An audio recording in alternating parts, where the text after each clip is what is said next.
Okay, next. Come on. Oh, sorry. I was just wondering... What have we got here? Creed with human clay?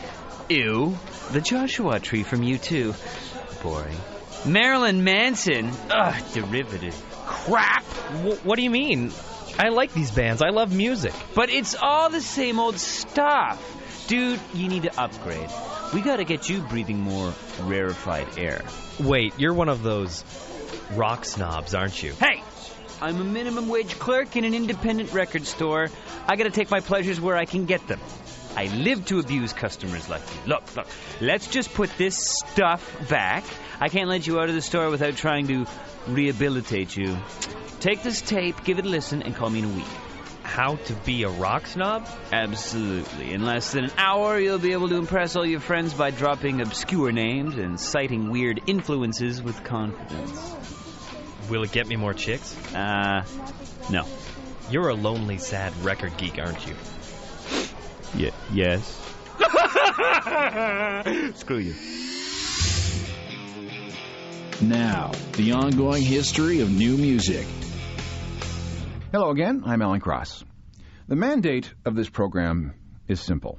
Make it interesting, and they will listen. Strip away all the pretensions and all the hype and concentrate on telling a good story.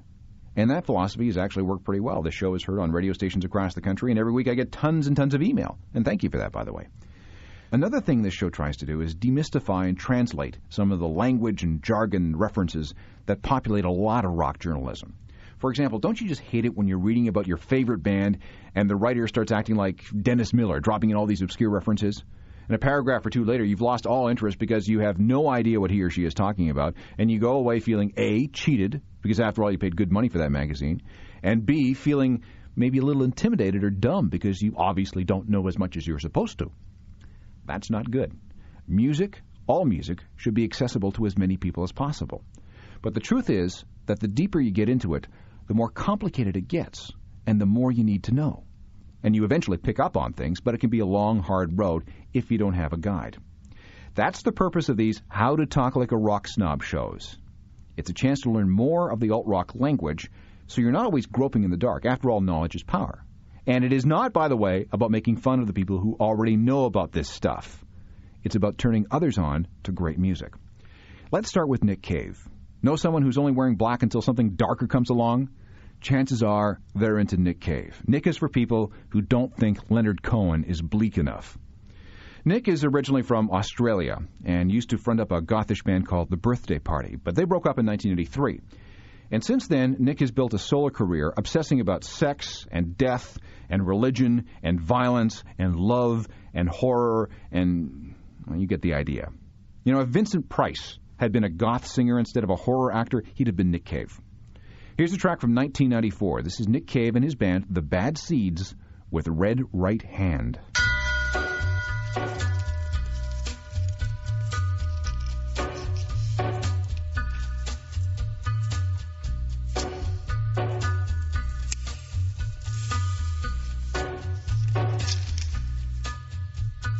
Take a little walk to the edge of town and go across the track where the viaduct looms like a bird of doom as it ships and cracks, where secrets lie in the border fires and the humming wires. Yeah, man, you know you're never coming back. Across the square, across the bridge, past the mills, past the stacks. On a gathering storm comes a tall, handsome man in a dusty black coat with a red right hand.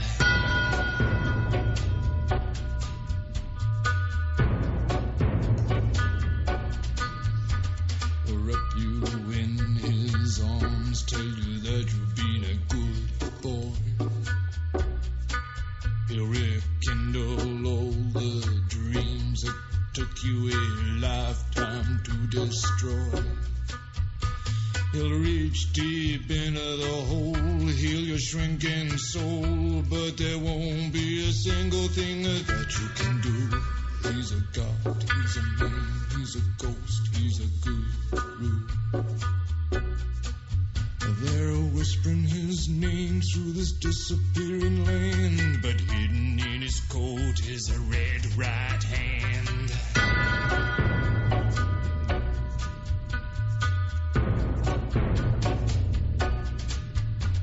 You don't know money, get you some. You don't have no car, get you one. You don't have no self-respect, you feel like an insect. Well, don't you worry, buddy, 'cause here he comes through the ghettos and the barrio and the barry and the slum. His shadow is cast wherever he stands, stacks of green paper in his red right hand.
You'll see him in your head on the TV screen. Hey, buddy, I'm warning you to turn it off.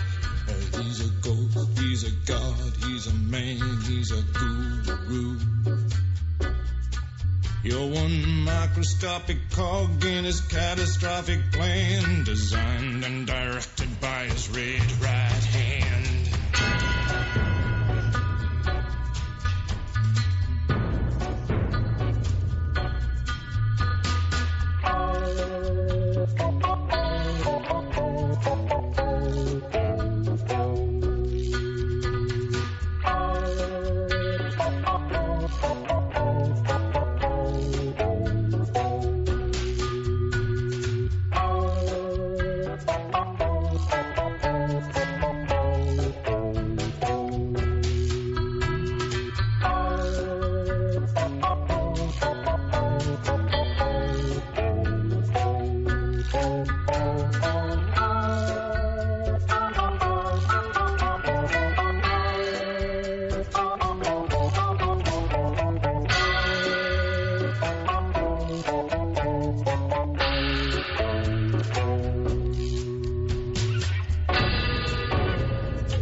Scary stuff, huh? Nick Cave and the Bad Seeds. Big band with the Rock Snob crowd. If you think you might like more Nick, he has a couple of greatest hits albums. Just make sure you lock the doors and hide all the sharp objects before you put it on. At the other end of the spectrum is Sigur Rós. This is a collection of artists, musicians, singers, filmmakers, painters from Iceland, who first came together in 1994 and began recording for a local label called Bad Taste Records.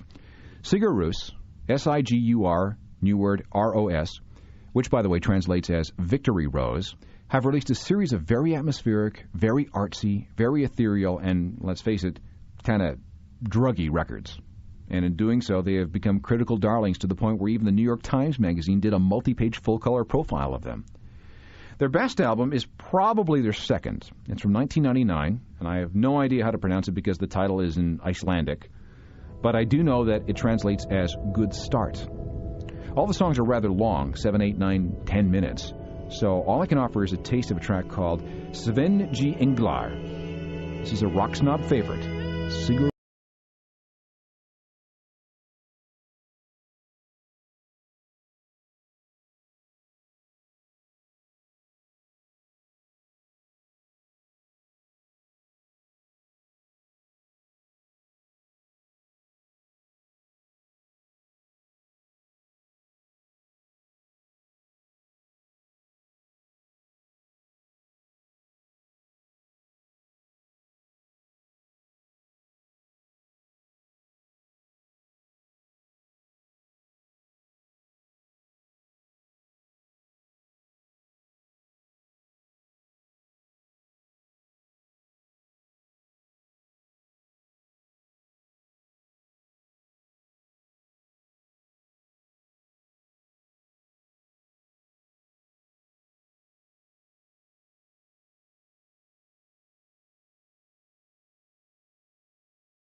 Rus, Sigurros. And if you like the sound of that, look for that second record. It's blue and features some kind of, what is that, a silver fetus on the cover? Yeah, I think so. Sigur Rós sings in a language they call Hopelandic. It's not a real language. It's a cross between Icelandic and something else. We're really not sure what. But Sigur Rós is not the only band to sing in a made-up language. Years and years ago, we had a band called the Cocteau Twins, and this is another name that you might run across in your reading or in conversations with hardcore alt-rock fans. The Cocteaus were rather unique. First of all, there were three of them, and the closest they got to being related is when two of them got married. Their name comes from a line in a Simple Minds song that no one's ever heard, and that line was inspired by Jean Cocteau, a French artist and writer who died in 1963. I mean, this is very, very artsy. The singer's name is Elizabeth Fraser, and she built a career not on singing words, but on what can be best described as verbalizing emotion. Very few Cocteau Twins songs, especially in the early years, contained anything but the kind of thing that you're about to hear. This is from 1984.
The Cocteau Twins with Lorelei from 1984. If you ever run across the name while talking or reading about music, you now have a point of reference. Now, we're going to continue with things in just a second. Ever wonder what the hell a riot girl is? That's a term we see a lot in rock journalism these days. But what does it mean? An explanation is next. You're tuned to the ongoing history of new music. This is the ongoing history of new music. Back in the early 1990s, various flavors of indie rock were breaking out all over. We started to hear about riot girls at about the same time we started to hear about grunge. And at first, both scenes were centered in the same geographic area, the Pacific Northwest. While the boys were grunging it up in Seattle, the women were making their own noise to the southwest in the city of Olympia, which is a big university town. The riot girl attitude was all about female empowerment. The music was very raw, very loud, very feminist, and quite often very militant and very confrontational punk rock. Just picking up a guitar and, punking out like a guy made a very powerful statement against stereotyping and tradition. And these women weren't into mushy love songs. They sang about abuse and rape and the perils of the male-dominated society, and many groups celebrated lesbianism. The best example would be a Portland-based group called Team Dresch, who became the spiritual leaders in a movement eventually known as queercore. And the riot girl thing was, and remains, very anti-corporate. In fact, the most important of the riot girl labels in the area was called Kill Rock Stars. Let's put it this way. Although Courtney Love has genuine riot girl roots in her past, today's true practitioners would, eat her alive. One of the most important riot girl acts today is an outfit called Sleater Kinney. If you've spent any time reading any magazines that devote any space to indie rock, you will have seen this name, Sleater Kinney. They are critical darlings and huge role models for alt-rock-minded women everywhere. They've been around since about 1994, and I want to play you something from 1996. This was an album entitled Call the Doctor and featured this song. It's Sleater Kinney, and I Want to Be Your Joey Ramone.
A prime example of riot girl rock from 1996.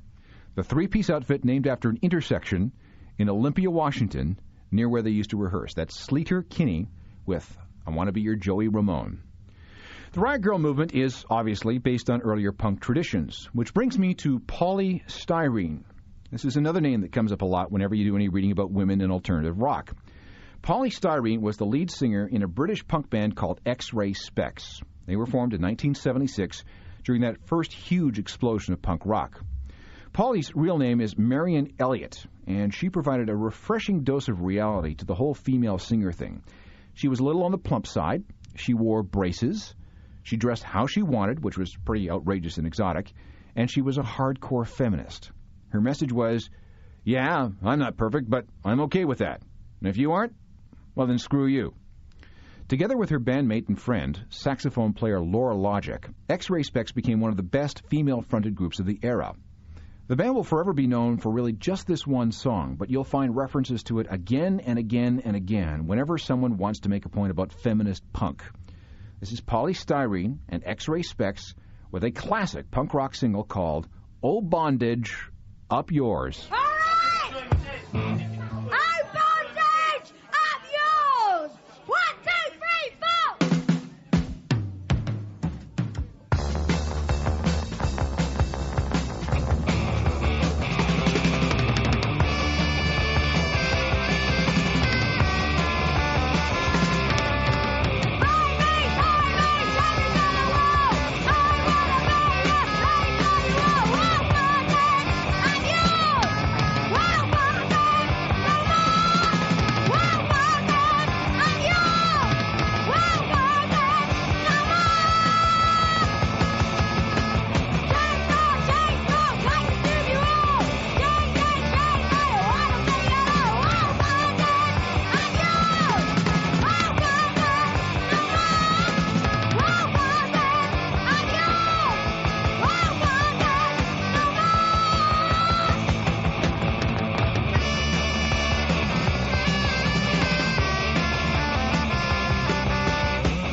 X-Ray Spex with "Oh Bondage, Up Yours," originally released in 1977. Let's stick with punk history for a moment. If you're into hard and heavy and fast and in-your-face stuff, you may have already discovered these guys. If not, welcome to the Dead Kennedys. Even though they broke up in 1987 and have been fighting with each other over money and copyright issues ever since, the DKs have gone down in history as one of the most important and one of the most uncompromising hardcore bands ever. They were formed in 1978 in San Francisco. And you think that the British bands of the 70s were political? Ha! The DKs made them look apathetic. In 1979, singer Jello Biafra actually ran for mayor of San Francisco, and he finished 4th. Overall, the DKs were so outspoken that they were actually considered dangerous by right-wing politicians, police forces, and religious groups. In fact, it was their prosecution on trumped-up obscenity charges in 1986 It was a big show trial, really, based on a poster that came with one of their albums that led to the group's breakup. The band ran their own indie record label called Alternative Tentacles, which gave a leg up to countless other punk bands. And these days, Jello spends most of his time on the road delivering lectures on everything from censorship to the benefits of growing hemp to the evils of the World Trade Organization. Let me give you a taste of the Dead Kennedys. Hardcore, from back in the day. This is called Holiday in Cambodia.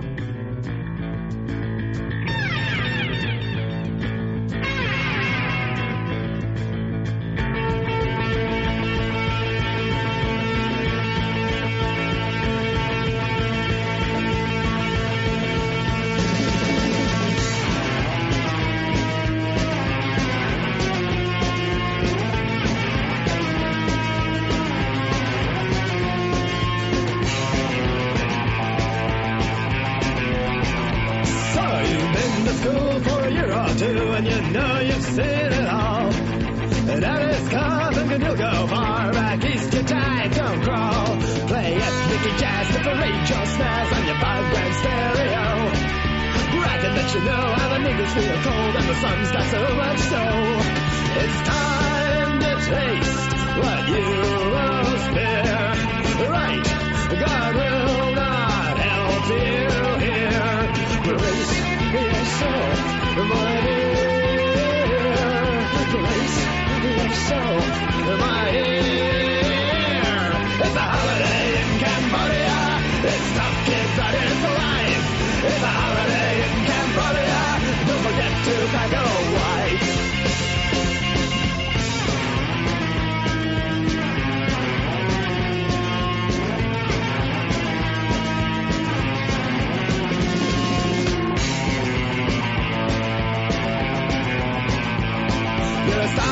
You suck like a leech, you want everyone to act like you. Kiss ass for your bitch so you can get rich, but your boss can switch her off you. Well, you'll work harder with a gun in your back for a bowl of rice a day. Slave for soldiers till you starve and your head is skewered on a stake. Now you can go where people are one. Now you can go where they get things done. What you need, my son? What you need, my son? It's a holiday in Cambodia where people dress in black. It's a holiday in Cambodia where no gets asked for the right.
The Dead Kennedys with Holiday in Cambodia. When old school hardcore fans sneer at the state of punk today, with Sum 41 and The Simple Plan and Blink 182, you now know where they're coming from. There are even pre-punk rock snobs. These people are most at home poring over back issues of Mojo magazine. Their area of expertise is the garage band of the 1960s. And at one point or another, you may have read something about nuggets bands. Rock journalists like to drop that phrase every once in a while when they're talking about rough and raw bands. I've seen the phrase used in conjunction with the Hives and the Datsuns and the Strokes, any unpolished, high-energy rock group. When you see this term, it's a reference to a series of albums that date back to the early 1970s. Lenny Kaye was a guitarist who worked in a record store in New York City, and he also wrote the occasional essay for music magazines. Lenny was a big fan of the non-mainstream rock of the 1960s, and he believed that a lot of this great music had been criminally overlooked. So he set about compiling all his favorites 60s garage bands onto one album, which was released on the Elektra label in 1972. The album was called Nuggets, as in nuggets of gold. This album not only turned out to be a big hit with fans of underground music, but it also proved to be rather influential. This was cool stuff, and now that it was all in one place, it could be studied and imitated. Uncountable would-be musicians were inspired by what they heard on this record, and the whole Nuggets thing helped with the development of punk rock in the 1970s. It was so inspirational now that it's just shorthand for garage rock types. If you say something has a Nuggets sound and attitude, you mean it sounds and feels something like this.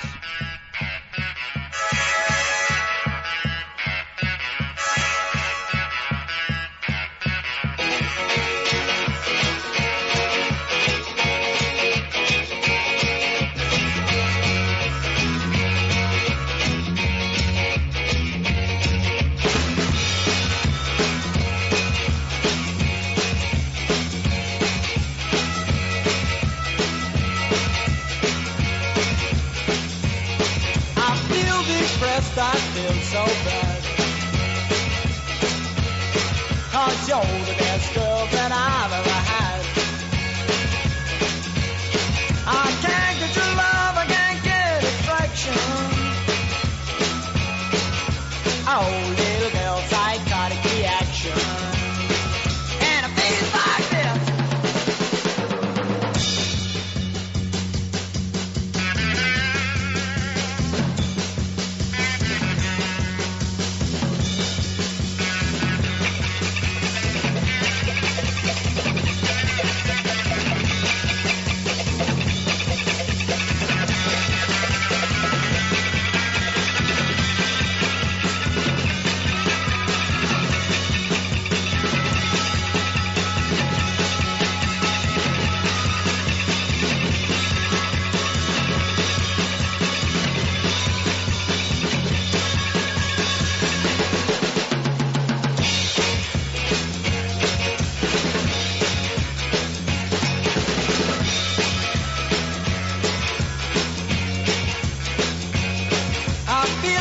Lonely night and day.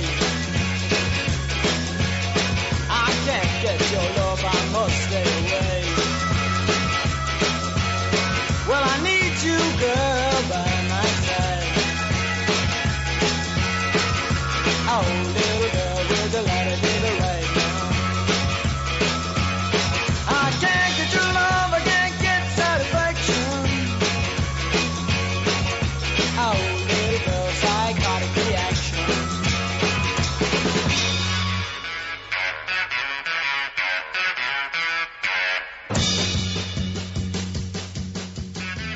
One of the original Nuggets bands, the Count 5 with Psychotic Reaction. This was a group out of San Jose, California. They were a one-hit wonder with that song, but what a song. Pretty cool for 1966, huh? Now that we've explored some hardcore rock snobbery, let's see what all the current indie kids are listening to. Back in a second. You're tuned to the ongoing history of new music. This is the ongoing history of new music. People have been saying for years that there's no alternative music anymore. What used to be alternative is now mainstream. And to a great extent, you know what, that's true. But that doesn't mean that there aren't musicians marching to their own drummers anymore, so to speak. And few bands march as differently as the Flaming Lips. These guys are wonderfully, wonderfully weird and different. But weird is one thing. Are they any good? I think so, but then again, it's all in the ear of the beholder, right? The Lips are originally from Oklahoma City. They've been around since 1983 when they made their live debut at a club that catered to transvestites. Since then, they've made some very, very strange records and embarked on some very weird projects. Listen to this. Leader Wayne Coyne once composed a piece designed to be performed by an orchestra of cars, 40 cars, each with a different tape playing in their cassette players. They call this the Parking Lot Orchestra. In 1997, the Lips released a record called Zerika. And check this out. It featured 4 CDs that were designed to be synced up and played at the same time on 2, 3, or 4 different stereos. And once you got it all set up, you could play with the volume and balance and tone controls to achieve an infinite number of personalized sounds and arrangements. Just be careful with a track called How Will We Know, because it contains so many high and low frequencies that it can actually cause disorientation or nausea. They recommend that you don't listen to this track while driving or in the company of infants. I told you these guys were whacked. But in the midst of it all, the Flaming Lips actually had a hit. It was 1993, and an album entitled Transmissions from Satellite Heart. Big song for the band on that year's Lollapalooza tour. It's called She Don't Use Jelly.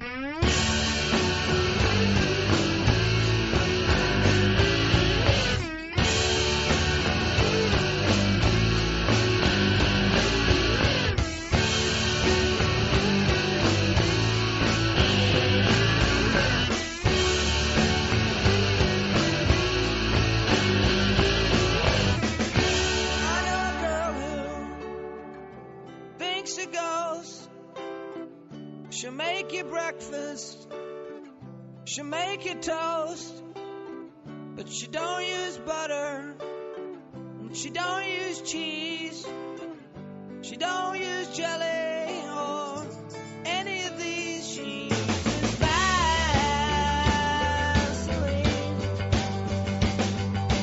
Vaseline,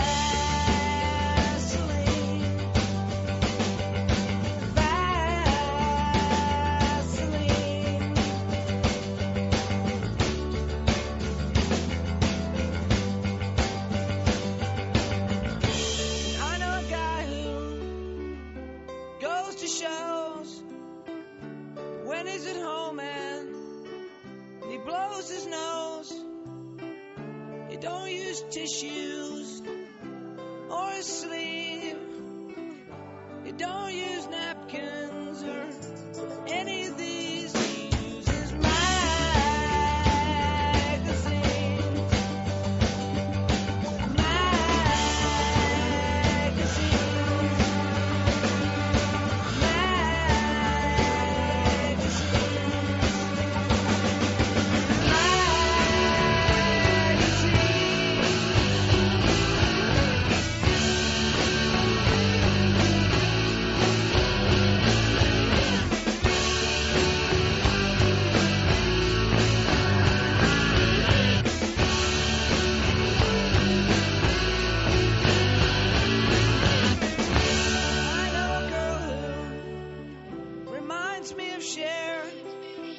she's always changing the color of her hair, but she don't use nothing that you buy at the store. She likes her hair to be real orange. She uses tangerines,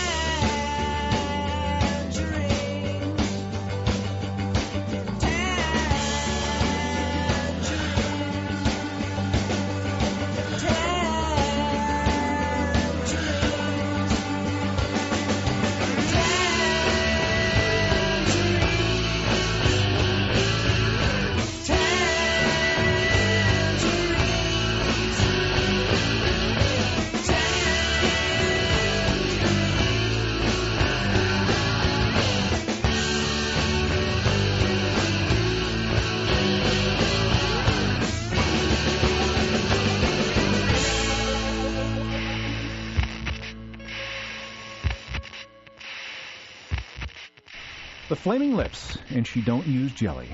That's about the most accessible thing they've ever done.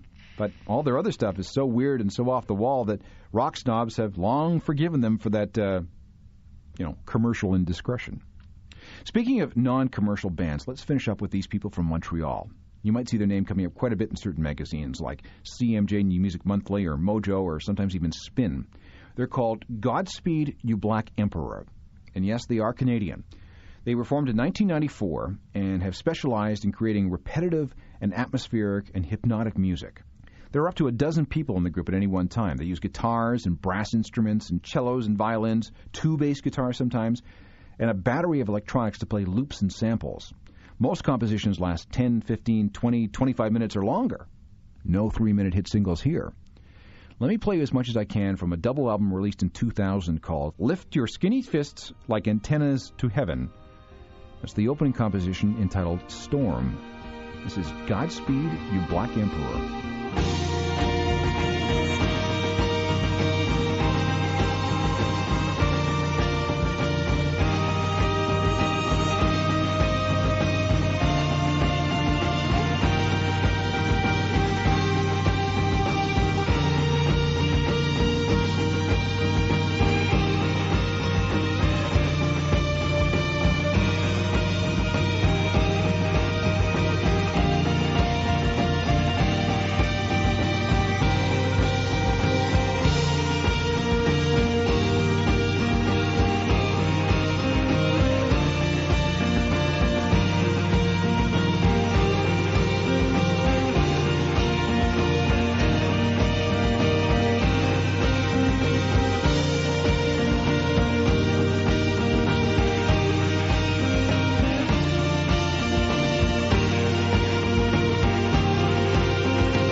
From Montreal, darlings in some regions of the electronica world, that's Godspeed, You Black Emperor, with a portion of a piece entitled Storm from 2000.